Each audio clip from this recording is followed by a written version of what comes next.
James, a servant of God and of the Lord Jesus Christ, to the 12 tribes scattered among the nations, greetings.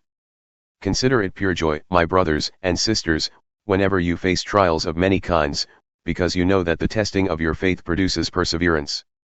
Let perseverance finish its work so that you may be mature and complete, not lacking anything.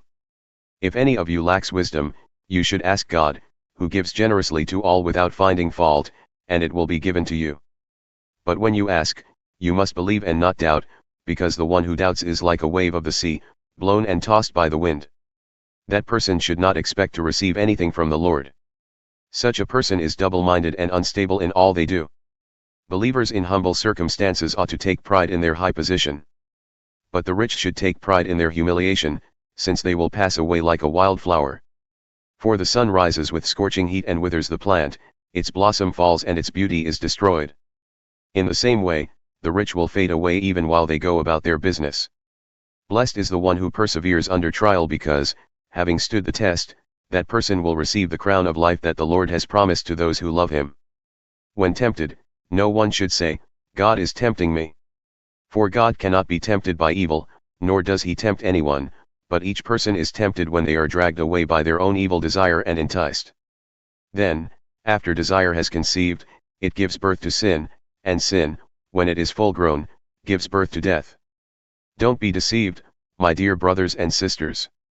Every good and perfect gift is from above, coming down from the Father of the heavenly lights, who does not change like shifting shadows. He chose to give us birth through the word of truth, that we might be a kind of firstfruits of all he created.